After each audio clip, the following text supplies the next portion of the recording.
Lately, it seems like everything in society revolves around three little words: diversity, equity, and inclusion. We see it being pushed in the media, inside major corporations, and yes, even in the military. In fact, in the last 2 years, the military has been totally embracing CRT, equity, and pronouns, which is why there are people like Calissa Wing working for the Department of Defense. And who is Calissa Wingnut, you ask? Is she a professional singer?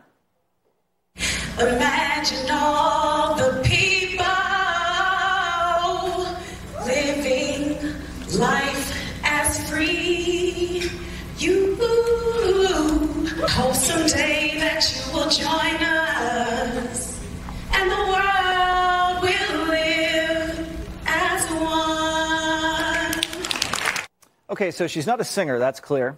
Turns out Calissa is Joe Biden's chief equity officer for the DOD. She works in the education wing with kids, where it sounds like she's imagining a world without white people. Quote, "I'm so exhausted at these white folks in these professional development sessions. This lady actually had the caudacity to say that black people can be racist too. I had to stop the session and give Karen the business."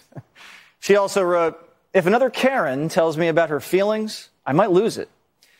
Now, if you try to look up any of these posts, you can't, because after we asked her for comment, she blacked out her Twitter profile. Maybe she's not proud of that. And Calissa Wingnut is also in the book business, writing about systemic racism and white privilege. Quote, "White privilege hurts a lot of people. If you are white, you might not feel bad about hurting others, or you might feel afraid to lose this privilege. Privilege is like extra money in your pocket that you didn't earn." Do you think we should be paying this woman's salary? Do you think this woman should be working at the Pentagon? Do you think she should be in charge of anything in the government? At first, I thought Biden isn't really vetting these people, and then I realized, yes, he is. They're choosing people like that to represent America. Like Pompeo is the former Secretary of State, former CIA director, and a Fox News contributor. So why is she being chosen to be in the Defense Department, Secretary, which needs cohesion more than anything? Jesse, thanks for having me on tonight. I agree with you. This is very intentional. They've put her in this place because this is another institution that they have every intention of tearing down. But I was a soldier. It's been a couple decades, Jesse. We were about being warriors. We were about team building. We were about excellence. They want to make the military about green energy, racism. They want to tear it down with these DEI programs that they put at the top of their list. And she's just a symptom of what we see throughout a more woke military, and it would be tiresome, Jesse, if it weren't so darn dangerous.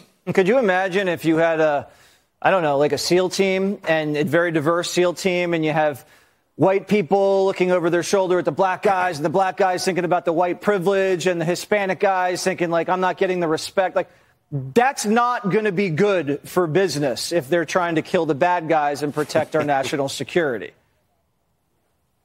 If there's any place, Jesse, that merit has to be rewarded, and we have to take only the finest, only the most excellent, it's our United States military. When I was a young tank commander, a platoon leader, I didn't choose my tank gunner based on his race.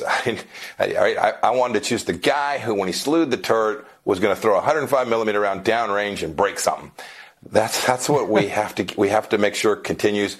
When they begin to talk about M1 tanks being carbon neutral and our workforce looking like America, we want it to look like the warriors that can deter the bad guys from doing the kinds of things that they want to do against us. And when you put people like this woman in charge, and our leaders don't walk away from CRT and wokeness, we put our military at risk. And this is an institution that has served us well for a couple hundred years. And I think the Biden administration doesn't give a rip about that. Beautifully said. I couldn't agree more. I want to hit you with something before you leave. I don't know if you've seen the video, but DeSantis has sent migrants on a plane to Martha's Vineyard. Now, this is where the Obamas have a home, Oprah, Beyonce, even James Taylor, who's going to be seeing fire, rain, and migrants. Not to mention Rosie O'Donnell. I mean, everybody basically that you know on the left has a home there. Do you think they're going to be embracing their new neighbors? You know, these are all sanctuary cities until they're in their sanctuary. Right. I doubt they'll embrace them. Don't know that I've ever been to Martha's Vineyard. I've been to places where we've seen these migrants come across. This is not good for America. Every town's a border town, and we need to make sure we get our southern border secured exactly like we did for 4 years, Jesse. All right. Mike Pompeo, thanks so much for joining us on Primetime. Great to be with you, sir.